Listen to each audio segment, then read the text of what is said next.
والصلاة والسلام على أشرف الأنبياء والمرسلين وعلى آله وصحبه أجمعين. بسم الله الرحمن الرحيم. رب اشرح لي صدري ويسر لي أمري واحلل عقدة من لساني يفقهوا قولي. Assalamualaikum warahmatullahi wabarakatuh. Syukur alhamdulillah, marilah kita sama-sama memanjatkan syukuran kita kepada Allah SWT, dan dengan izin dan taufik hidayahnya, maka Allah SWT telah gerakkan hati kita dan melangkahkan kaki kita datang ke rumah Allah, dan datang kita dapat kita bersama-sama menunaikan perintah Allah, itu menunaikan sunat maghrib berjemaah, dan itu demikian Nabi Muhammad SAW. Dan juga Allah SWT masih beri kita ruang lagi juga dalam satu majlis yang pada malam ini, apakah kita bersama Ustaz kita Ustaz Muhammad Najib. Jadi tanpa meninggalkan masa lagi, saya mempersilakan kepada Ustaz untuk memulakan kita.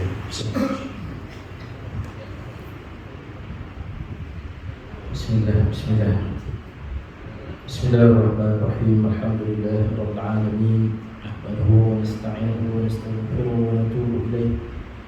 Wa na'udzu billahi min shururi anfusina wa min sayyiati a'malina. Man yahdihillahu fala mudilla lahu wa man yudlil fala hadiya lahu.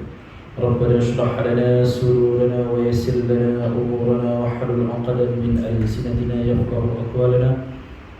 Allahumma la sahla illa ma ja'altahu sahla wa anta taj'al sa'ba idza syi'ta sahla.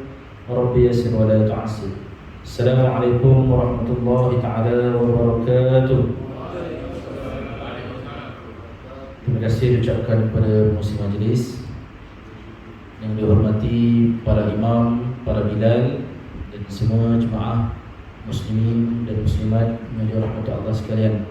Dan alhamdulillah, pertama dan selamanya sama-sama kita merafakkan kesyukuran, walaupun dari pengurusi mengajak kita untuk bersyukur. Jadi sama-sama kita bersyukur sekali lagi kerana kita berpeluang untuk solat fardu maghrib secara berjemaah, yang mana fardu jemaah bila berjemaah ni disebut Rasulullah SAW sebut salatul jamaah afdalu min salatil fardin bi 27 darajah. Solat berjemaah itu lebih baik dan lebih afdal, lebih utama daripada solat bersendirian dengan pahalanya 27 pahala atau 27 kali ganda.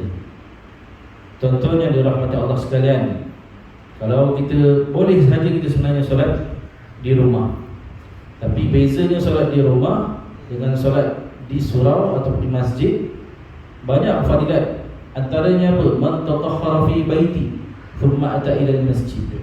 Siapa yang bersuci ataupun mengambil wudu kemudian datang ke masjid, setiap langkahnya akan dihapuskan satu dosa, akan diberikan satu pahala, akan ditingkatkan satu darajat. Walaupun datang ke surau, walaupun ketika itu imam dalam tahiyat akhir sekalipun, tapi datang ke surau, adakah pahalanya berkurang menjadi 26, 25, 24? Tak, tetap dapat 27 pahala disebabkan fadilat solat berjemaah. Kalau kita pergi kerja tuan-tuan, biasanya kalau contoh kalau kita bekerja kat pejabat dan sebagainya, biasanya kalau kita datang lambat ke pejabat, maka apa yang akan berlaku? Ataupun datang lewat dan sebagainya, maka akan dikenakan denda, sama ada dikurangkan gaji ataupun prestasinya menurun disebabkan keupayaan dia untuk datang awal ke tempat kerja gagal. Tapi pemurahnya Allah SWT datang ke surau ataupun solat berjemaah ke surau, walaupun lewat sekalipun, walaupun masbuk sekalipun, tapi dinilai sama ataupun pahalanya mendapat pahala 27 kali ganda. Jadi alhamdulillah, tuan-tuan semua dipilih oleh Allah SWT. Jadi insya-Allah mudah-mudahan kita ni menjadi istiqamah untuk kita solat berjemaah, ambil peluang untuk berjemaah di masjid ataupun di surau. Jadi alhamdulillah tuan-tuan, kita sama-sama juga bersyukur kepada Allah SWT kerana kita semua diberi nikmat iman dan juga nikmat Islam. Kalau kita sebut nikmat iman, kita sebut iman at-tasdiq bil qalbi. Tasdiq bil qalbi maksudnya kita membenarkan dengan hati kita, percaya kita dengan hati. Wa takrir bil lisan, kita mengakui dengan lidah kita beriman pada Allah, kita percaya Allah, percaya Nabi, percaya adanya kitab, percayanya hari kiamat, percaya qada dan qadar Allah SWT.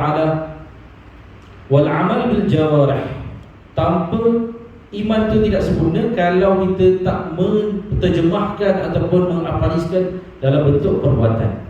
Kita mengaku Allah SWT itu sebagai Tuhan, tapi tak solat. Sebab ada golongan yang mengetahui Allah, cukup dia makrifat Allah, mengetahui Allah, tapi tidak solat.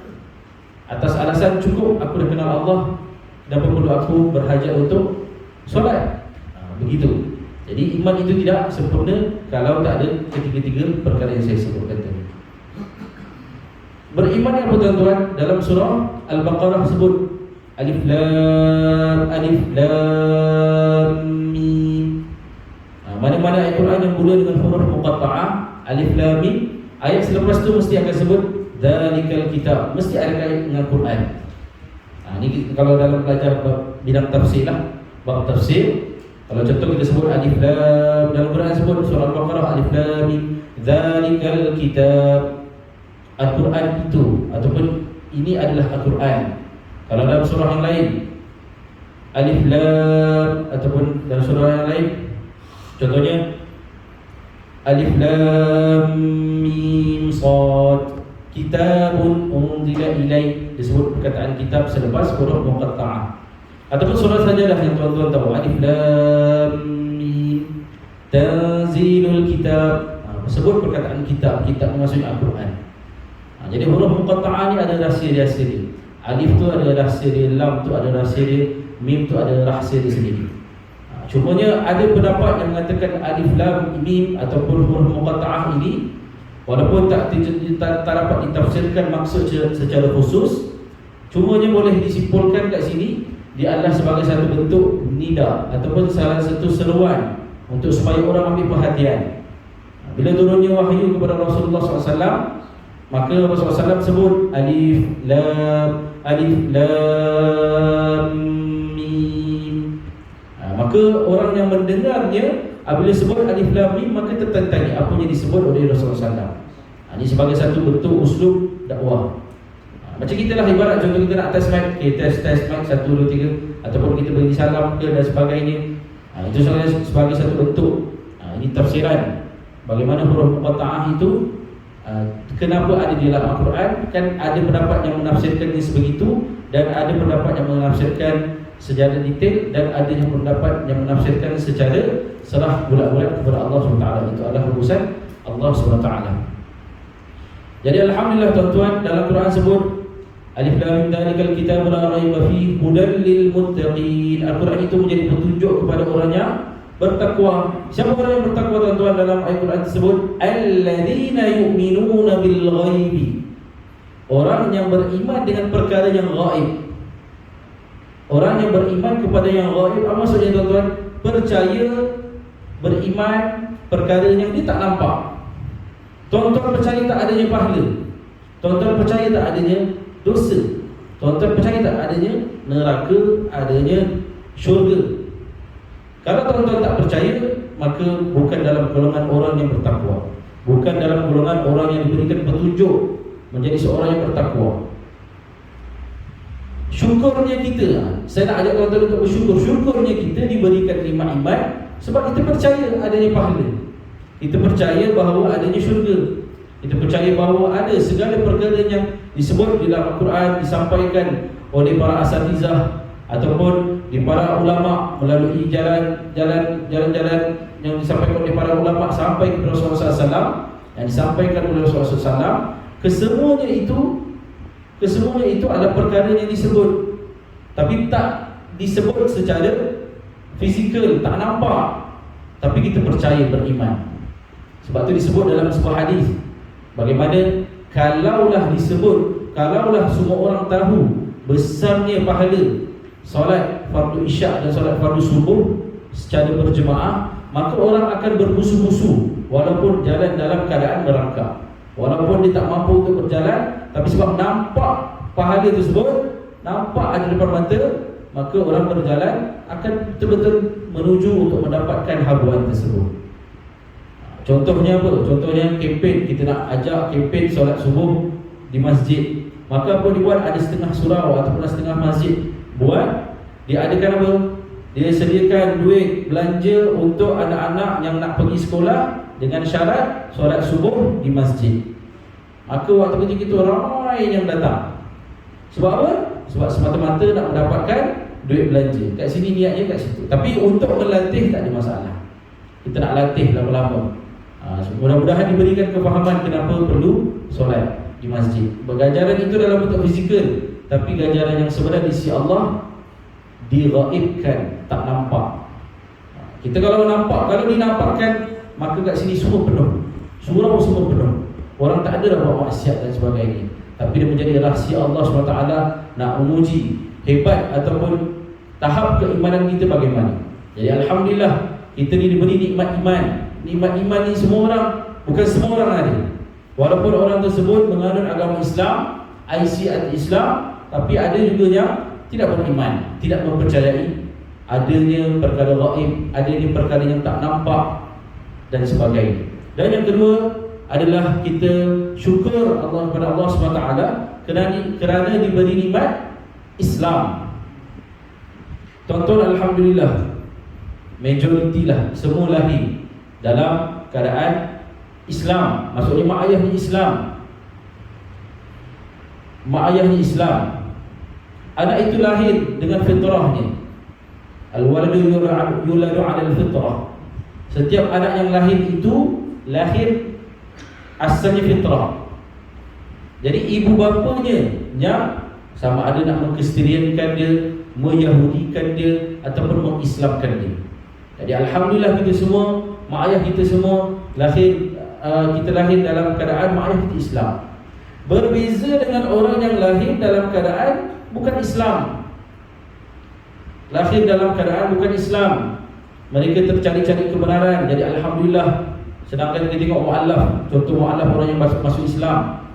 Jadi alhamdulillah, selepas dia belajar dalam Islam dan akhirnya dia menjadi satu tokoh yang lebih faham Islam berbanding orang yang lahir dalam keadaan Islam, sebab dia mencari kebenaran. Baik. Jadi alhamdulillah, kita syukur kita lahir dalam keadaan Islam. Dan ada juga golongan yang lahir dia bukan Islam, tapi akhirnya dia masuk Islam, cuma dia sedih, dia menangis. Sebab apa tuan-tuan dia menangis? Sebab ibunya mati dalam keadaan bukan Islam. Dia menangis, ibu dia yang disayang masa kat dunia. Siapa kat sini tak ada ibu? Semua ada ibu, semua ada mak. Semua ada mak, ada ibu. Okey. Jadi ibu kita yang melahirkan kita, yang menyusu kita, yang menjaga kita dan sebagainya, tapi pengakhiran hidupnya mati bukan dalam keadaan Islam. Sedihnya dia sebab apa? Sebab dia tahu kebenaran. Bila ibunya mati bukan dalam keadaan Islam, bukan dalam keadaan Islam, dia tahu ibunya akan ditempatkan di neraka selama-lamanya. Bukan sekejap. Melainkan kalau orang tersebut ahli maksiat tapi di Islam, dia akan masuk ke dalam neraka. Selepas hanya habis dosanya dibakar, maka barulah akan dimasuk ke dalam syurga. Walaupun dekat dunia dia banyak buat maksiat. Itu beza. Tapi ini ibu yang besarkan dia, yang melahirkan dia, yang mengajar dia dan sebagainya, mengajar erti kehidupan. Sampai satu masa dia masuk Islam, tapi nak ajak ibu dia untuk masuk Islam, ibunya tidak masuk Islam, maka ibunya mati dalam keadaan kafir. Dia menangis sedih. Bersyukurnya kita sebab mak ayah kita meninggal dalam keadaan Islam. Begitu juga yang dihadapi oleh Rasulullah SAW. Apa Rasulullah SAW sedih? Iaitu pakcik ataupun bapa saudara baginda sallallahu alaihi wasallam, iaitu Abu Talib. Bagaimana Rasulullah SAW berusaha untuk nak pastikan bapa saudaranya masuk Islam, sehingga berpura-pura untuk, bukan berpura, buat pasang satu strategi untuk Rasulullah SAW nak pakcik dia ucap kalimah syahadah. Sehingga Rasulullah SAW buat dalam satu keadaan yang bagaimana? Keadaan yang dalam keadaan tidak sedar sambil mengucap kalimah syahadah. Asyhadu an la ilaha illallah wa asyhadu anna Muhammadar Rasulullah. Ibarat seperti kalau kita tidur dalam keadaan mengigau. Kemudian apabila dikejutkan Abu Talib, maka Rasulullah SAW bertanya kepada Abu Talib, apa yang aku ucapkan tadi wahai Abu Talib, wahai bapa saudaraku. Tapi apa yang dijawab oleh Abu Talib? Abu Talib tak jawab apa-apa. Maka turunnya wahyu dalam Quran, innaka la tahdi man ahbabta walakinna Allah yahdi man yasha. Sungguhnya engkau wahai Muhammad, innaka, sungguhnya engkau, la tahdi, engkau tidak boleh memberi hidayah, man ahbabta, kepada siapa yang engkau cintai, kepada siapa yang engkau sukai. Walakinna Allah, sungguhnya Allah, yahdi man yasha, memberi petunjuk, memberi hidayah kepada yang dia kehendaki. Jadi memberi hidayah tugasnya adalah tugas Allah. Tapi tugas kita cuba untuk kita berdakwah, mengajak orang, mengajak sama-sama, sama ada saudara kita ataupun jiran kita sendiri, untuk mengajak kepada Islam. Kalau tidak mampu untuk kita doakan, mudah-mudahan diberikan hidayah. Cumanya kita tidak boleh nak paksa seseorang untuk masuk Islam. Cukuplah kita doakan supaya dia diberi hidayah oleh Allah SWT. Cumanya kita nak ajak kepada tuan-tuan pada hari ini, syukurnya kita ada nikmat iman dan nikmat Islam. Dan seterusnya kepada selawat dan salam kepada junjungan besar Muhammad sallallahu alaihi wasallam. Allahumma salli ala Sayyidina Muhammad, Allahumma salli ala Sayyidina Muhammad, Allahumma salli ala Sayyidina Muhammad. Sebab apa? Sebab Rasulullah SAW sebut, inna lillahi malaikatun syayahin yuballighuna an ummati as-salam. Sebenarnya di sisi Allah ni ada malaikat. Malaikat ni sifat dia berterbang. Salah satu sifatnya adalah terbang. Apa berarti dia terbang? Dia mempunyai sayap. Kalau kita dengar kisah malaikat Jibril alaihissalam, ada sayap. Sayapnya, satu sayapnya meliputi seluruh dunia ataupun bumi ini. Dia ada 70 sayap. Jadi kalau bayangkan semua malaikat ada sayap, memang sifatnya terbang, pergi ke sana ke sini. Ataupun malaikat sifatnya bergerak seperti cahaya. Kalau tuan-tuan tahu cahaya ni lebih laju daripada bunyi. Kalau buruh tu turun, mana datang dulu? Bunyi dulu ke cahaya dulu? Cahaya sampai dulu baru bunyi datang kemudian. Maksudnya cahaya lebih laju daripada bunyi. Ataupun kilat itu, cahaya itu lebih laju daripada bunyi. Jadi malaikat sifatnya bergerak ke mana-mana satu tempat, menggunakan sayapnya adalah untuk terbang. Jadi apa dalam hadis tersebut? Sayahin. Sayahin ni maksudnya dia berkelana, terbang ke sana sini. Yuballighuna an ummati as-salam, untuk nak sampaikan kepada Rasulullah SAW selawat yang kita sampaikan kepada baginda sallallahu alaihi wasallam. Jadi tuan-tuan yang dirahmati Allah sekalian, jadi selawat dan salam ini amalannya walaupun kecil tapi sangat besar.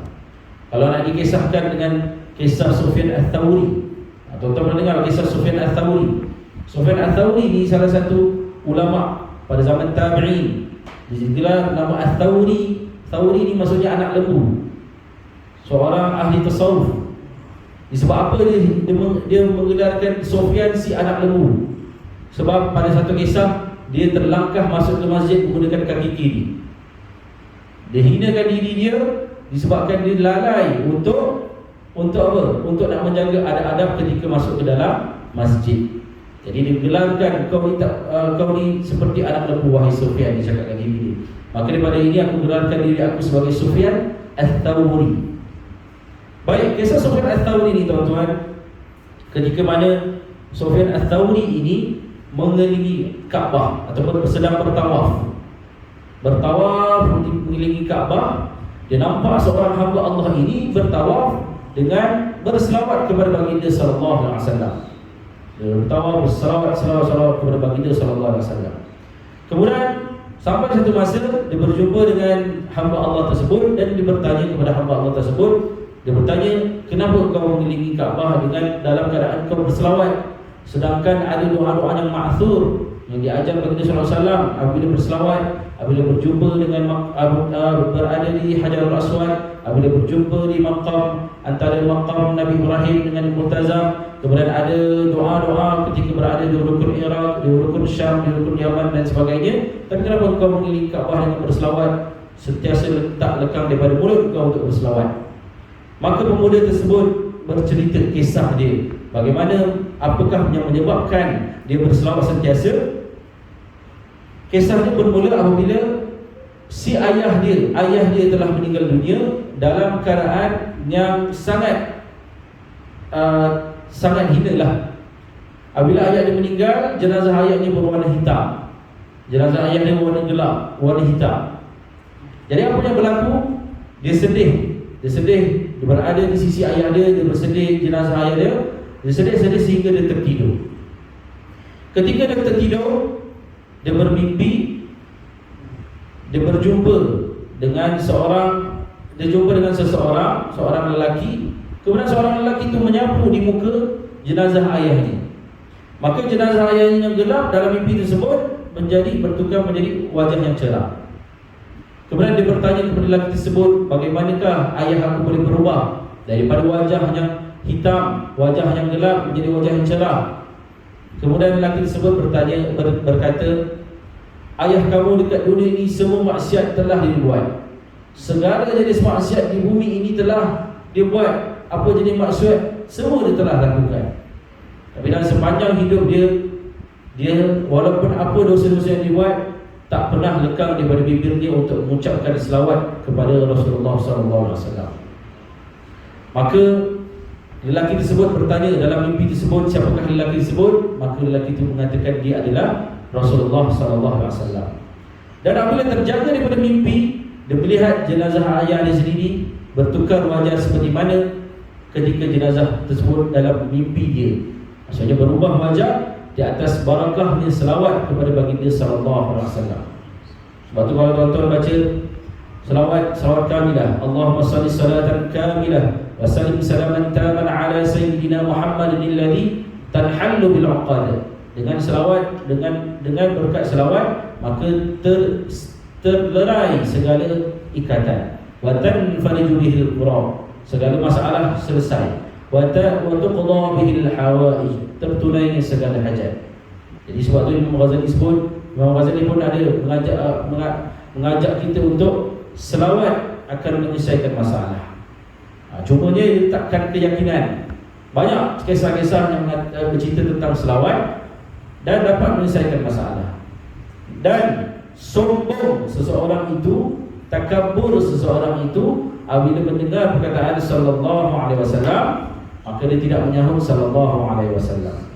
Jadi untuk kita tuan-tuan, amalan kita ni kurang. Amalan kita ni tak sehebat amalan para sahabat, tak sehebat para tabi'in tak sehebat. Tapi apa yang boleh menolong kita menjadi syafaat kita di akhirat adalah baginda sallallahu alaihi wasallam.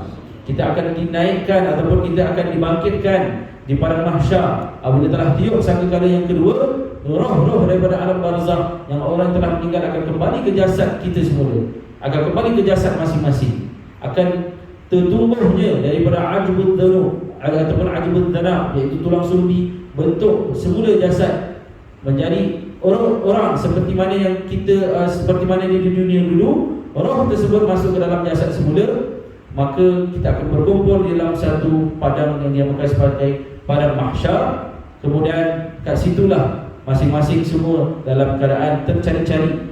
Ada yang mencari Nabi Adam AS, ada yang mencari Nabi Musa AS.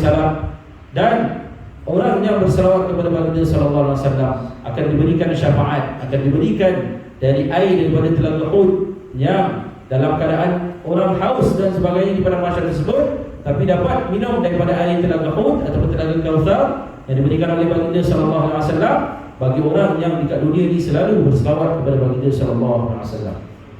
Jadi jadikan rutin harian kita berselawat kepada baginda sallallahu alaihi wasallam.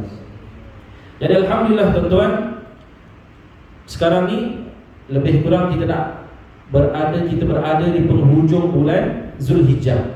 Jadi kita masuk di dalam satu bulan yang dinamakan bulan Muharram. InsyaAllah bulan Muharram ni hari Rabu lah, hari Rabu minggu depan cuti.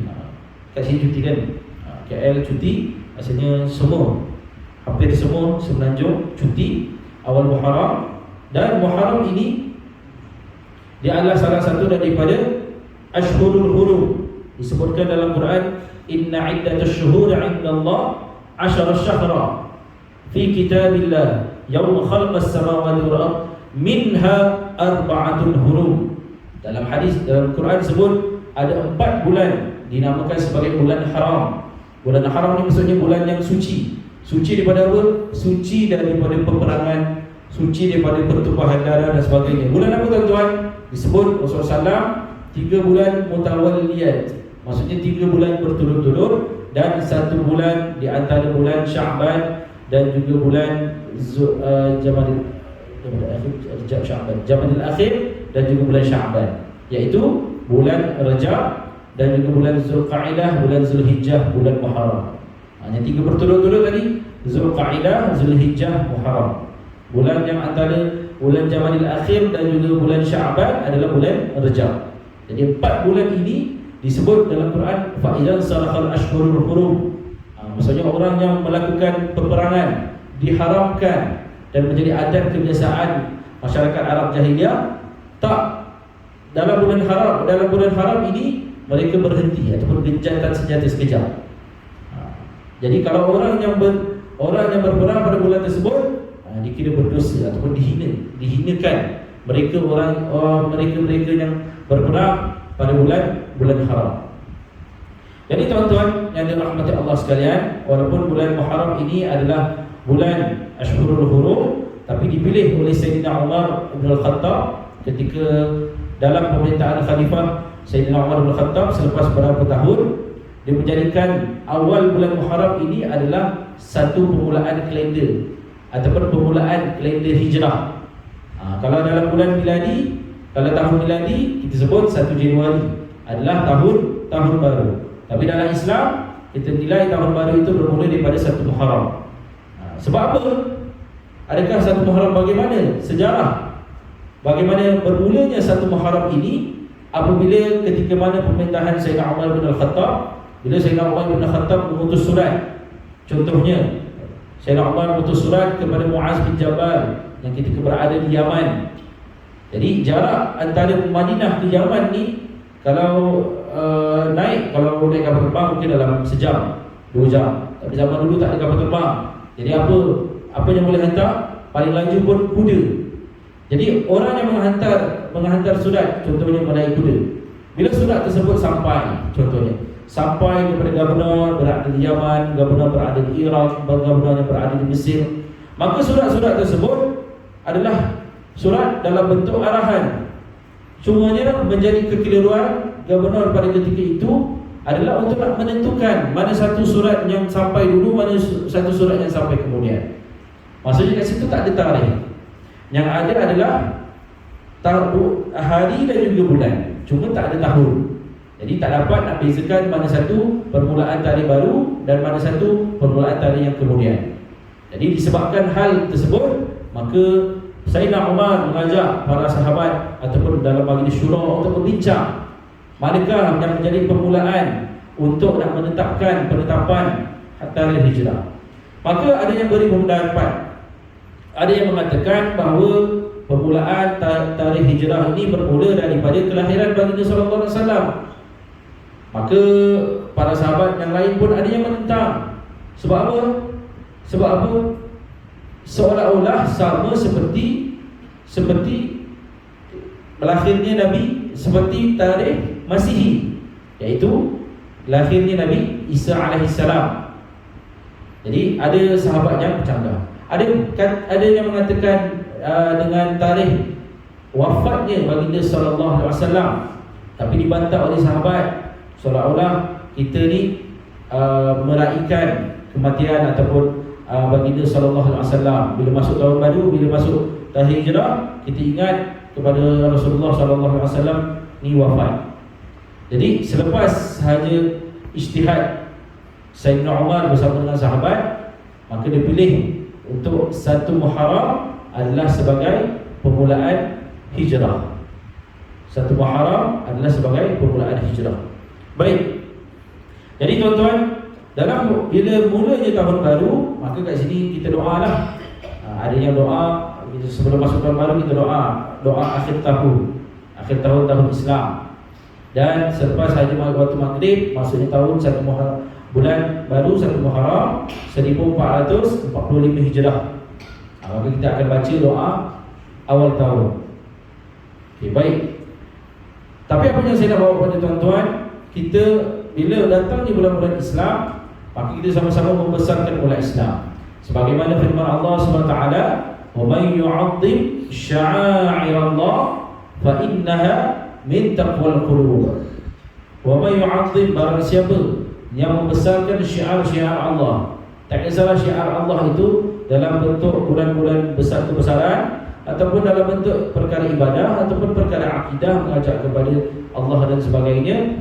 Tapi barang siapa yang membesarkannya, fa innaha min taqwal qulub, mereka ni adalah golongan orang yang hatinya sentiasa bertakwa kepada Allah SWT. Di dalam bulan Muharram ni, yang hampir ni, yang paling dekat adalah 10 Muharram. Dalam bulan Muharram, hari Ashura, Rasulullah SAW tak akan lebihkan, maksudnya setiap tibanya 10 Muharram, maka Rasulullah SAW akan berpuasa hari Ashura. Dan ada sebuah hadis Rasulullah sebut, kalaulah sempat untuk, maksudnya untuk tahun depan, untuk mengasarankan kepada baginda sallallahu alaihi wasallam untuk berpuasa pada 9 Muharram. Tapi baginda sallallahu alaihi wasallam tak sempat sebab dah wafat. Rasulullah wafat sebelum tibanya 9 Muharram. Tapi apa ucapan Nabi sallallahu alaihi wasallam itu menjadi sunnah. Walaupun Rasulullah SAW tak lakukan, tapi dia menjadi sunnah. Ada perkara yang Rasulullah SAW sebut, tapi Rasulullah SAW tak buat, tapi perkara tersebut menjadi sunnah. Ini adalah kadang-kadang ada setengah golongan yang keliru. Apabila perkataan tersebut Rasulullah SAW kata, contohlah kita buat apa? Contoh, tuan-tuan buat sesuatu amalan. Amalan tersebut baginda sallallahu alaihi wasallam tak buat. Apabila tidak dimomokkan dengan fikiran kata Rasulullah sallallahu alaihi wasallam tak buat. So bila Rasulullah SAW tak buat, maka kita pun tak perlulah buat. Bukan begitu sebenarnya. Apa yang disarankan oleh Rasulullah SAW, perintah Rasulullah SAW, kita kena buat. Apa yang dilarang oleh Rasulullah SAW, maka kita kena jauh. Tapi kalau perbuatan tersebut masih lagi berlandaskan dengan syariat, maka boleh dilakukan. Contohnya apa? Ada sahabat yang berzikir sebanyak 2000 kali, berzikir dengan mengucap subhanallah walhamdulillah sebanyak 2000 kali. Ketika mana Rasulullah SAW masih hidup, tapi Rasulullah SAW tak tegur, tak tegah perbuatan sahabat. Itu sahabat. Rasulullah SAW tak ikrar kalau seorang tersebut melakukan satu perbuatan yang mana Rasulullah SAW tak buat, tapi diakui oleh Rasulullah SAW, maka perbuatan tersebut boleh dilakukan. Yang penting tak berlandas dengan, yang penting tak bercanggah dengan syarak, ataupun tak bercanggah dengan tak bercanggah dengan apa yang ditetapkan syarak dalam kehidupan kita. Baik. Jadi begitulah amalan-amalan yang banyak kita boleh lakukan, dan asalkan perbuatan tersebut ataupun disebut, barangkali biasanya tuan-tuan pernah dengar disebut sebagai bid'ah. Bid'ah. Cuma sebab itu Imam Syafi'i rahimahullah membahagikan bid'ah ni itu kepada dua. Bid'ah mazmumah, bid'ah mahmudah dengan bid'ah madmumah. Bid'ah yang terpuji dan juga bid'ah yang tercela. Begitu. Jadi kefahaman kita lebih baik adalah kefahaman melalui bagaimana cara ulama ni faham. Kalaulah kita faham hanya berdasarkan hadis baginda sallallahu alaihi wasallam ataupun ayat Al-Quran sendiri, takut-takut kita sendiri yang mengasaskan satu mazhab yang baru. Sebab hadis yang dibawa oleh baginda hadis yang dibawa daripada baginda sallallahu alaihi wasallam itu melalui susul dari ulama. Jadi ibarat kita pun ikut ulama, apa yang ulama bawa. Cuma ulama ni tak ada. Siapa yang akan sampaikan daripada Rasulullah sallallahu alaihi wasallam? Sebab itu disebut al-ulama warasatul anbiya. Ulama ini pewaris bagi Nabi. Sebab itu kita ni sebagai orang awam, sebagai muqallid, pada orang yang taklid, ikut tanpa tahu dalil, kita ikut apa yang ulama sarankan. Dan ulama buat, contohnya apa tuan-tuan? Contohnya pada malam Jumaat kita buat apa? Bacaan Yasin. Tak semua orang yang mampu untuk baca Al-Quran, tak semua orang yang mampu untuk baca Al-Quran. Ada dalam kalangan kita mungkin ada yang masih lagi mempelajari Al-Quran, kita tak salahkan dia, itu kemampuan dia. Tapi apa yang boleh kita buat disebabkan asbab membaca Yasin, Yasin tersebut dihafal dan dia boleh baca Al-Quran dan dia dapat pahala. Dan kita buat kepada malam Jumaat sebab apa? Sebab pada malam pada hari Jumaat ataupun hari Khamis tersebut amalan-amalan diangkat. Hari Isnin dan juga hari Khamis. Sebab tu ulama Nusantara sebelum ni dia buat satu kaedah. Dia buat apa amalan-amalan yang boleh dibuat oleh masyarakat. Tak semua masyarakat yang sama pemikirannya, yang sama seperti pemikiran para ulama. Tapi buat satu kaedah ataupun satu cara biar semua dapat melakukan. Daripada duduk saja lebih baik berselawat ataupun berzikir, baca Yasin, baca Al-Quran, dan pahalanya kita boleh hadiahkan kepada ibu bapa kita yang telah meninggal ataupun kaum muslimin muslimat yang telah meninggal. Jadi para ulama buat keadaan sedemikian, walaupun disebut sebagai bid'ah, tapi bid'ah itu adalah bid'ah yang hasanah dan ada perkara-perkara sunat, contohnya zikir, ucap la ilaha illallah dan sebagainya, dan kita tahu pahalanya kita hadiahkan kepada orang yang telah meninggal dunia, dan itu adalah salah satu bentuk amalan yang kita lakukan. Sebab apa tuan-tuan? Sebab saya pernah dulu belajar dekat Saudi. Bila kita tengok polemik ini berlaku, bila kalau dekat kita, kalau contoh ada kematian, maka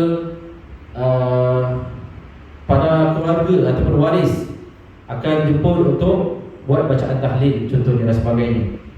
Maka selepas sahaja bacaan tahlil akan ada hidangan makanan dan sebagainya. Dan perkara tersebut, perbuatan tersebut sama seperti berada di sana. Sepanjang saya kat sana, saya pun terkejut mula-mula. Tapi akhirnya boleh terima bila mereka buat majlis. Dia buat satu majlis, namanya majlis ta'azah. Majlis ta'azah ni tuan-tuan, majlis untuk ucap ta'ziah kepada keseluruhan ahli keluarga. Jadi ahli keluarga semua beratur, duduk beramai-ramai.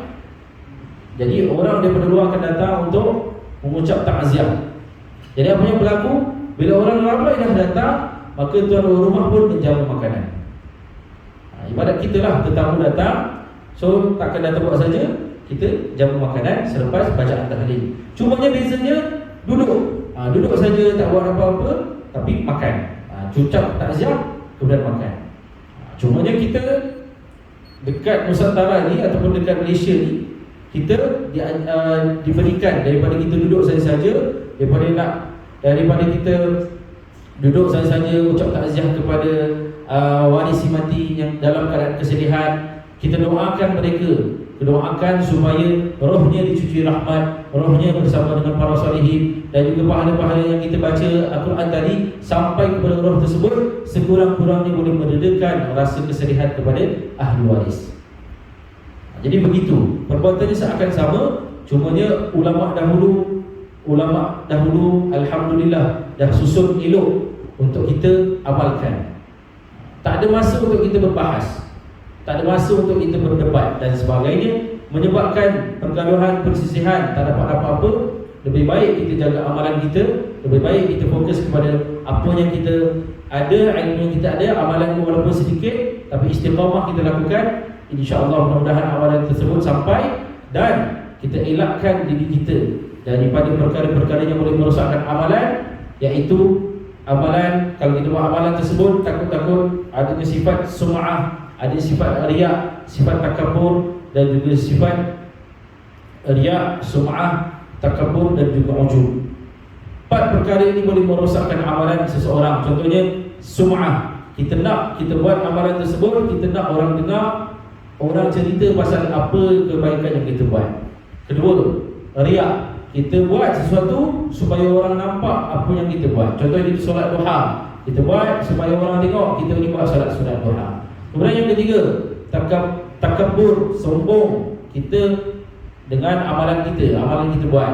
Dan yang keempat adalah ujub, kita bangga diri apa yang kita buat, amalan kita buat, kita fikirkan orang lain tak buat amalan ini tapi kita buat amalan ini.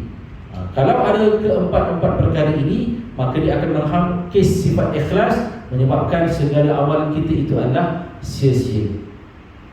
Begitulah tuan-tuan, yang dirahmati Allah sekalian, sedikit sebanyak mudah-mudahan tuan-tuan mendapat sesuatu yang bermanfaat pada hari ini. Jadi saya mohon kemaafan segala salah dan silap, terlanjur bicara dan terlanjur kata. Saya mohon maaf setiap apa yang setiap yang buruk itu datang daripada diri saya. Man asabani